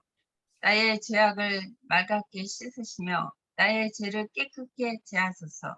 무릇 나는 내 죄가를 아오니 내 죄가 항상 내 앞에 있나이다. 내가 주께만 범죄하여 주의 목전에 악을 행하였사오니 주께서 말씀하실 때 의로우시다 하고 주께서 심판하실 때 신전하시다 하리이다. 내가 죄악 중에서 출산하였으며 어머니가 죄 중에서 나를 잉태하였나이다.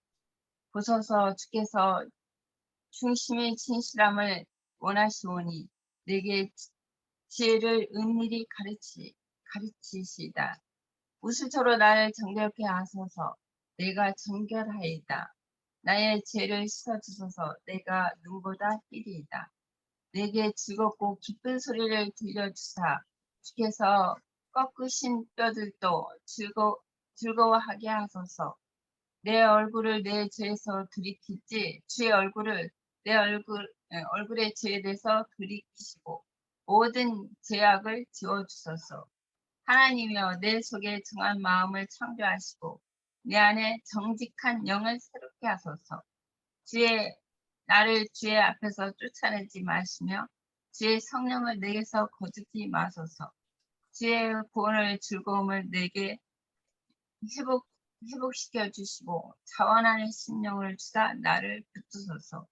그리하시면 내가 범죄자들에게 주의 도를 가르치리니 죄인들이 주께 돌아오리이다. 하나님이여 나의 구원의 하나님이여 피 흘린 죄가 나를 건지소서. 내 혀가 주의 의를 높이 노래하리이다. 주여 내 입술을 열어주소서. 내가 입이 주를 찬송하여 전파하리이다. 주께서 제사를 기뻐하지 아니하시나니 그렇게 아니하시면 내가 들었을 것이라. 그는 주는 번제를 기뻐하지 아니하시나이다. 하나님께서 구하시는 제사는 상한 심령이라. 하나님이여 상하고 통회하는 마음을 주께서 멸시하지 아니하시리이다. 주의 은택은 시온에 선을 행하시고 예루살렘에 선을 쌓으소서. 그때에 주께서 의로운 제사와 번제와 온전한 번제를 기뻐하시리니 그때에 그들이 스스로를 주의 제단에 드리이다.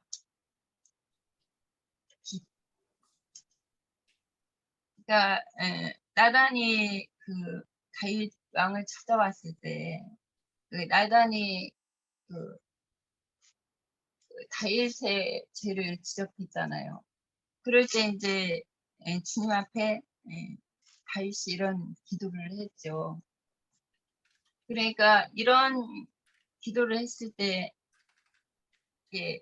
상한 심령을 우슬초로 나를 정결케 하시고 상한 심령을 이게 얼굴을 내 죄에서 돌이키지 마시고 모든 죄를 지워주소서.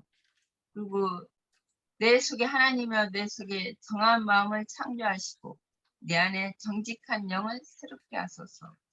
이게 그 나를 주 앞에 쫓아내지 마시며 주의 성령을 내게서 거두지 마소서. 왜 이런 그 기도를 했을 때 우리가 그 주님이 이런 용서를 하시고 용서를 하셨다는 것은 이제는 정한 마음을 주셨다는 거잖아요. 이런 기도를 주님 앞에 했을 때. 네, 전 이제 그 다윗이 이런 용서를 받았지만 그 대신에 다윗 왕이 죽을 때까지는 그 칼이 떠나지 않았잖아요. 이게 주님은 일단 용서를 했어요. 그러나 그 대가를 이제 치러야 되는 것을 이제 주님이 말씀하셨고, 또 바울 사도도 그랬어요. 바울 사도가 그 유대교 있을 때 사울이 했을 때는 그 하나님을 열심히 율법으로 믿는다고 했지만 그걸 하나님을 대적하는 일을 했었잖아요. 그러다 주님 앞에 정말 다메섹상에서 거꾸러졌을 때 햇빛보다 더 밝은 빛이 임했을 때 그게 이제 다윗이 그런 용서를 받고 택하심을 받았지만 여전히 주님은 나의 택한 그릇이다. 주님은 그렇게 말씀하셨고 나를 이 복음을 위해서 해를 얼마나 받을 것을 또 말씀하셨어요.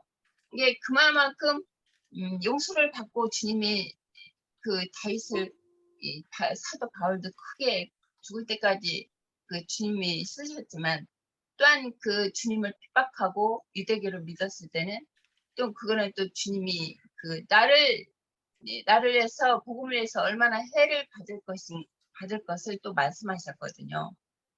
근데 이런 그 선지자나 왕이나 사도나 선지자는 그런 복음을 위해서 주님의 이런 길을 갔지만 그 영적으로는 주님이 깨닫게 하시고 빛을 비추시고 알게 하셨지만 주님의 뜻을 알게 하셨지만 그 길은 이제 영적으로는 기쁨이 있어도 그 육신의 몸을 입었기 때문에 끝까지 그 평탄한 길을 가지는 않았을 것을 보잖아요. 우리가 말씀을 통해서 많은 고난과 핍박과 그런 이제 신약에서는 이제 바울 사도가 대표였는데 그런 길을 끝까지 그 믿음을 저버리지 않고 그 간 것처럼 우리도 그런 길을 이런 큰 구원을 받았고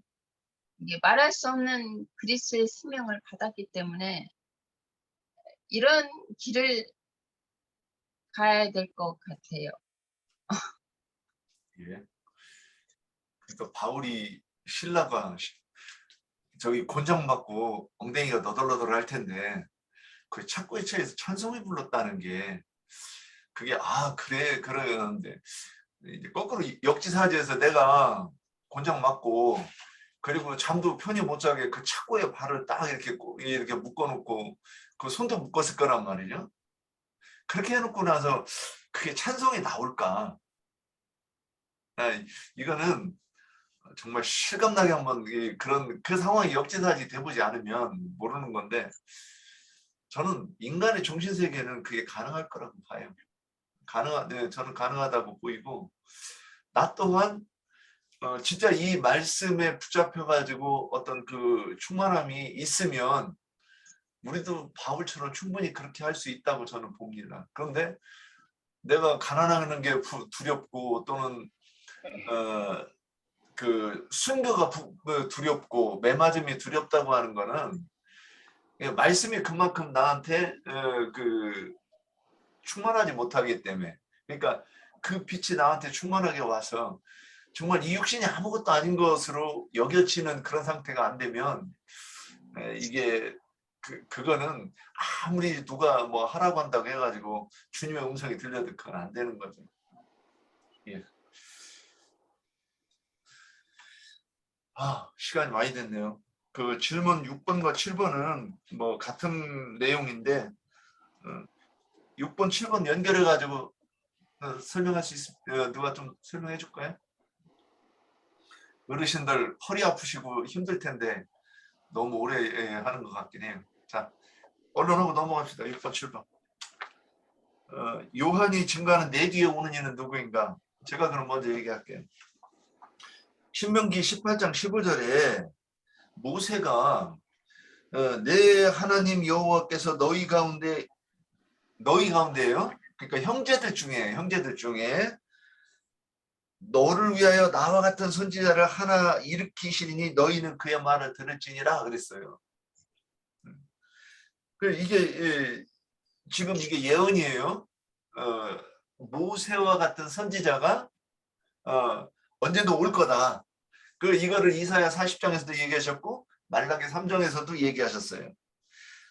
근데 이제 사도행전 7장 23절 그거를 인용해 가지고 한 번 더 얘기해요. 이스라엘 자손에 대하여 하나님이 너희 형제 가운데서 나와 같은 선지자를 세우리라 하던 자가 곧 이 모세라 그랬어요. 그러면 이거를 이제 여기에 연결해서 마태복음 17장 4절 6절에 보면 이제 변화산에서 저기 요한과 베드로와 야고보가 예수님과 함께 올라가서 변화된 예수님을 만났을 때 엘리야와 모세를 봤어요. 그랬을 때 음성이 들었어요. 근데 베드로가 뭐라고 얘기했어요? 여기가 너무 좋아요. 그러니까 우리 여기서 삽시다. 우리가 주님과 엘리야와 모세를 해서 초막 셋을 지을게요. 딱 이러는데 하나님의 음성이 들려요. 5절. 말할 때에 후련히 빛난 구름이 그들을 덮으며 구름 속에서 소리가 나서 이르되 이는 내 사랑하는 아들이요 내 기뻐하는 자니 너희는 그의 말을 들으라 하는지라 제자들이 듣고 엎드려 심히 두려워하니 그랬어요. 그래서 이 내 뒤에 오시는 이는 누구인가? 구약 성경에서부터. 그러니까 이게 언제부터 예언됐어요? 창세기 1장 6절에서부터 설명이 돼. 이 예언이 6장에 설명이 되고 1장 6절에 설명이 되고 26절부터 그 2장 3절까지인가에 또 그 설명이 됐어요. 그 첫사람 하나님의 형상대로 지음을 받는 그 사람을 얘기했고 그 다음에 창세기 3장 15절에서도 여자의 후손으로 오실 분에 대해서 얘기를 했고 그 다음에 그 무드셀라로 설명이 됐어요. 그가 죽으면 세상 끝이 오리라 이 이름을 통해서 인자 예수를 예언했고 이삭으로 예언을 했고 다 이렇게 해서 설명이 예언이 돼 있는 게 누구냐? 그래서 출애굽기에서는 이렇게 예언을 했고 그것이 실현이 된 게 요한복음 1장에 오늘 그 말씀이 육신을 입고 오시는 인자 예수. 근데 이 예수가 하나님께서 또 한 번 증거하시는 게 뭐냐? 마태복음 17장 4절 6절에서 이가 내 사랑하는 아들이다. 그러니까 성경에서 계속 우리가 했던 그다. 그러니까 너희는 저의 말을 들으라 이렇게 얘기를 하시는 거예요. 그럼 저의 말을 어떻게 듣는가? 이제 7번. 저의 말을 어떻게 하면 듣는 거예요? 이거는 이제 우리가 답을 각자 주셔야 돼요. 요거만 하면 이제 끝납니다. 저의 말을 듣는 게 뭐예요? 어떻게 듣는 거예요? 아까 제가 옛날에 기도할 때 막 기도하는데 음성이 들려요. 깜짝 놀랐어요. 내 아들아, 내 아들아 그래요. 그래서 눈 뜨고 쳐다봤어요. 그게 사람의 소리가 아니라는 걸 저는 알고 있었죠. 그럼에도 불구하고 눈 뜨고 얼른 돌아봤어요. 저 혼자 기도하고 있는데 매일 출근해 가면서 오면 그 시간에 이제 그 교회 집 밑에 교회에 있어가지고 거기서 기도를 하는데 음성이 들렸어요. 내 아들아, 내 아들아. 이게 저의 음성이에요? 아까 뭐 저기 행함 없는 믿음이 동전에 대해서 설명했는데 그게 하나님의 음성이에요. 그 음성을 듣고 나서 그거를 이게 온전한 것에 대해서 제가 묵상을 해가지고 깨달았어야 돼. 그게 진짜 하나님의 레마의 말씀인데 그런 음성이 들리는 것을 때 거기서 멈추면 안 된다는 거죠. 그러면 여기서 저의 말을 어떻게 듣는 것인가? 우리가 수도 없이 얘기했어요. 네. 자, 말씀 안 하시면 제가 해요? 어디 참여 쳐다만 보고 계시네. 예. 우리가 성령을 받는다 그러고 영과 생명의 말씀을 들어야 된다 이런 말씀 우리 교회에서는 이 귀다 가만히 주의 깊게 들어보시면 매일 강론할 때마다 그런 말씀들을 하세요. 영과 생명의 말씀을 들어야 된다. 영과 생명의 반대의 말씀은 뭐야? 육신의 말, 짐승의 말을 듣는 것이 사망의 말을 듣는 것이 그 반대예요. 그 영과 생명의 말씀이 뭐냐? 성령의 계시로 이 말씀이 내가 해석되는 거예요. 지금 계속 믿음에 대해서 얘기하고 있는 거예요. 계속. 이게 그 성령의 계시로 내가 성경이 구약 성경이 율법이 또는 신약 성경도 사도들이 기록했던 이 문자로 되어 있는 말씀들이 내가 성령의 계시로 이것이 이해되는 것이 그게 뭐야? 저의 말을 듣는 거예요. 요한은 이제 예를 들어 봅시다. 요한이 세례를 주었어요. 그걸 아볼로가 막 입에 침을 튀우면서 가르쳤어요. 사람들한테. 그게 뭐야? 배운 게 많은 거예요. 요한한테 들은 게. 그게 뭐냐? 요한이 가르친 것은 뭐예요? 성경에 계시된 그분이 이분이요. 예수가 이분이요까지 해가지고 우리가 옛날 믿는 그 믿음이 뭐예요? 예수가 구주시래. 이게 믿었었잖아요. 예전에. 기독교를 거쳐오신 분들은 다 이렇게 했어요. 그런데 그럼 그 예수가 뭐고 누구고 그분이 어떤 말씀을 하셨는데 이렇게 하면 우리는 이제 거기서부터 멘붕이에요. 왜 성경을 안 읽어도 되는 신앙생활을 했는데 우리하고 너무 결이 다른 거죠. 우리는 성경을 읽어서 이것을 깨달아야 된다 이렇게 얘기하는데 성경도 안 읽은 사람들한테 이렇게 얘기하면 피곤하죠. 우리 가운데서도 이런 말씀 자꾸 들으면 피곤하고 거슬리는 분이 있을 수도 있어요. 표현하시지 않아도. 왜? 자꾸 말씀을 깨달으래. 그냥 내가 기도하고 음성 들으면 되고 나 너무 신령한데 왜 저렇게 해야 이게 믿음이라 얘기하면 금기름 벗는지 모기 전에 저도 이런 얘기를 하면 좀 피곤한 생각이 먼저 들었어요. 너무 피곤해. 그런데 주님의 음성을 듣는 거는 뭐냐? 사도 요한은 제사장들보다 바리새인들보다 더 나아서 그 오시는 이가 이분이고 이분에게 나아야 된다고 하는 것까지 알고 그렇게 가르쳤던 거예요. 그래서 그 아볼로가 그걸 가지고 열심히 얘기했던 거예요. 요한의 침례까지만 알아가지고. 그런데 그 브리스길라와 아볼라가 그걸 가만히 이렇게 듣고 그러니까 잘 들은 거예요. 유의해서 잘 듣고 나서 가만히 있다가 성령을 받은 적이 있느냐고 물어보는 거예요. 그러니까 성령은 진리인데 그러면 진리의 말씀 예수님이 온전케 하신 그 그리스도의 율법에 대해서 아는 것이 없어가지고 내가 아는 것이 없노라 그렇게 얘기하잖아요. 그래서 자세히 성경을 풀어가지고 누가복음 24장에서 그 예수님의 제자들이었잖아요. 그들도 영과 생명의 말씀을 그러니까 성령이 계시하시는 그 계시가 없었기 때문에 주님이 그렇게 가르치셨어도 이게 하늘이 열리지가 않아가지고 깨닫지 못하고 있었던 거예요. 그래서 예수님이 다시 한번 성경을 가지고 자기에 관한 것을 자세히 설명할 때 그들이 마음이 뜨거워진 거예요. 그러니까 주님이 그들 속에 들어가셔서 식사하고 나서 주님이 안 보이신 거예요. 어디 가셨어요? 제자들 마음 그 영숙으로 들어간 거예요. 그래서 그들이 이제는 그 성경의 말씀을 이렇게 읽을 때 그 다음부터 주님의 교훈으로 생각이 나고 깨달아지는 그런 사람이 되었다는 거예요. 그게 어떤 사람이냐? 영접하는 자, 곧 그 이름을 믿는 자들이라는 거예요. 그래서 우리는 요한의 말, 세례 요한의 말을 서기관과 바리새인들의 말, 세례 요한의 말, 더 나아가 세례 요한의 말을, 그러니까 모세의 말인데 모세의 말도 들을 것이 아니고 선지자의 말도 들을 것이 아니에요. 우리는 누구의 말을 듣느냐?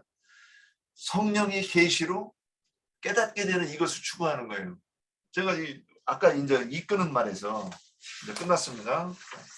그 이끄는 말에서 그 질문한 것처럼 자연도로를 쌓아가지고 번제단을 쌓으라 했다가 성전을 지을 때는 도로 떠가지고 치석을 해서 이 갈고 이 깎고 갈아가지고 매끈매끈하게 해가지고 갖다가 쌓으라고 그랬으면 말이 앞뒤가 안 맞잖아요. 이거는 내가 잠자기 전까지, 심지어는 잠을 자면서도 이 말씀이 그게 무슨 뜻이지? 이 생각을 할 수 있어요. 그게 묵상이잖아요. 성경을 모르면 묵상 못해요. 성경을 이렇게 기억하는 걸 가지고 그게 무슨 뜻이지? 주님 이게 무슨 뜻이죠? 이게 뭐냐? 이거는 쉬지 않고 할 수 있어요. 그런데 이게 뭐냐? 쉬지 않고 하는 기도라 이거예요. 말씀을 추구하고 묵상하는 게. 그렇게 해서 성령의 계시로 그러면 성령이 그렇게 하는 사람은 그 응답을 주셔요. 반드시. 시간이 문제지. 그런데 그렇게 그게 깨닫는 것이 뭐냐? 성령이 계시로 깨닫게 하시는 말씀이다 이거예요. 제가 깨닫는 거는 이거예요. 그래서 저의 말을 들어라. 내 뒤에 오시는 이가 누구인가? 성경에 예언된 그 메시아. 우리는 그의 말을 들어야 된다까지가 오늘 요한복음 1장 29절까지의 말씀이었습니다. 네, 간단하게 할게요. 예? 간단하게. 주님이 죽고 부활하셔서 엠마오로 내려가는 두 제자가 있었잖아요.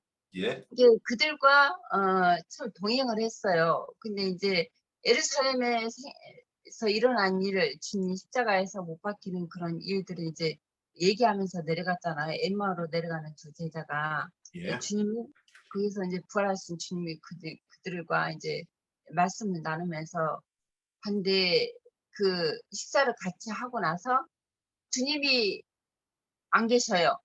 근데 이제 그들의 눈이 열렸죠. 이게 예수님이 그가 말할 때 우리 마음이 뜨겁지 않았더냐. 그 제자들이 그렇게 말을 하거든요. 근데 우리가 문자되는 성경을 봐요. 이게 똑같은 성경을 보는데도 어느 날 이렇게 딱 깨닫게 해요. 그 말씀에 대해서. 그러면 늘상 봤던 말씀인데도 이게 이런 감동을 받지 않고 그냥 문자대로 봤던 말씀인데 어느 날 주님이 그 부분에 어떤 말씀에 대해서 딱 깨닫게 되면 아 이거다. 왜 평소 때는 이렇게 안 봤었는데 주님이 딱 깨닫게 하면은 감동을 받는 것이죠. 그런 것도 있고 또 주님이 이제 항상 참견하고 말씀하시고 뭐 그럴 때도 많았었어요. 근데 지금은 그런 게 없고 이제 주님이 너희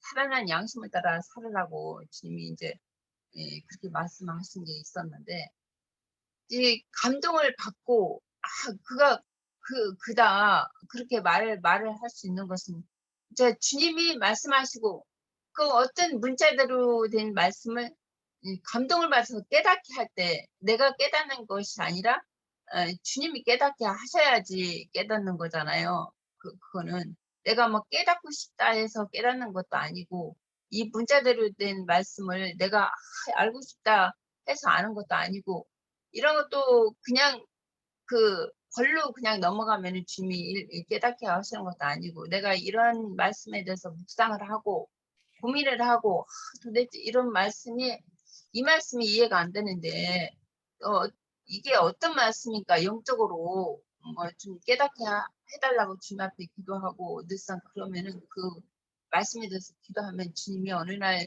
깨닫게 하시더라고요. 그에 대해서 그럴 때는 이제 주님이 이제 살아계신 주님, 평소 때는 살아계신 주님, 말씀이신 주님, 나에게 생명을 주신 주님, 예, 그렇게 하지만 그럴 때는 진짜 살아계신 하나님이다. 나한테 말씀하시고 깨닫게 하시고 그런 주님. 그때 이제 실감이 나죠. 그럴 때는 믿는다는 것이 야 이거 어디 세상에 어떤 보아하고도 바꿀 수 없는 그런 진짜 주님이시다. 그럴 때 실감이 나요. 주님이 살아계시고 내 안에 계시고 말씀하시고 나를 지금까지 이끌어 주신 것처럼 앞으로 남은 삶도 주님 앞에 맡길 수 있고 주님과 동행할 수 있고 주님이 내 속에서 끝까지 그 세상 끝날 때까지 함께 하신 것을 이제 믿는 거죠. 여기까지요. 예. 그래서 우리가 성령을 받은 사람 또는 이제 그 같은 표현이지만 믿는 사람이 하는 말은 믿는 사람이 볼 때는 저 사람이 하나님과 교통이 있네. 참 저 사람은 밝게 말씀하시네. 저 말 듣고 보니까 내가 지금 어둠이 물러가네. 우리 형제들 가운데 그런 사람 그렇게 어떤 때 대화를 할 때 보면 제가 박경재하고도 이렇게 그냥 나 형제가 그 얘기를 통해서 오늘 내가 많이 배웠네. 내가 참 어둠이 많이 물러갔어. 왜 그러냐? 그 말을 통해서 막 성경이 이렇게 깨달아지고 그 깨달음은 고구마 줄기처럼 그 옆에 또 깨달아지고 그래서 이렇게 가잖아요. 참 그런 것들 이렇게 보면 우리가 이렇게 그런 건 이제 교제가 굉장히 기쁘죠. 막 아닌 거 가지고 서로 이제 빡빡 우기고 하다가 보면 승질나지만 그런데 어떤 대화를 이렇게 해보면 이분은 믿음이 저분이 믿는 사람인가? 그럴 수도 있는 거고. 그런데 이제 오늘 제가 이렇게 처음에 인용할 때 번제단 쌓는 사람 또는 이제 광야에서 그 희막을 가지고 다니면서 그 번제단과 그 제단을 가지고 하는 경우, 그 다음에 예루살렘에서 가나안 땅에 들어가서 성전을 해가지고 3층 제단을 쌓는 그거다. 그러니까 이게 번제단을 쌓는 사람은 그 성막제단 그 쌓는 그 신앙을 이해할 수도 없고 없다고 봐요. 근데 광야교회에 그 희막 쌓는 그 희막에서 제사 드리는 사람들이 가나안 땅의 그 성전 제사를 드리는 그 신앙을 이해할 수 있을 것인가? 저는 거의 없다고 그럴 수가 없는 거예요. 한 번도 경험하지 못한 거를. 그러니까 그런 얘기를 들으면 이제 이단이라고 생각할 수 있는 거죠. 그러니까 우리는 그런 사람들한테 박해받고 순교당하고 그럴 수밖에 없는 거죠. 자, 오늘 무지하게 길었습니다. 연세 드신 분들 허리 아플 텐데 아이고 참 중간에 조금씩 다음부터는 진짜 제가 한 50분쯤 하고 한번 쉬고 그렇게 넘어갑시다. 다음부터는 좀 짧게 해주세요. 이게 한 달만 짧게 얘기하는데도 이래요. 예, 알았습니다. 하여튼 저도 노력해 보겠습니다. 자, 더 하실 말씀 없죠? 우리 이현재 자매님 그 고치셨어요? 그러면 자동 봉헌이네. 어떻게 참여가 안 되네. 어떻게 마이크 좀 얼른 고치셔가지고 우리 안봉헌이로 좀 만납시다. 예, 맛있게 식사하시고 수고들 하셨습니다. 수고하셨습니다.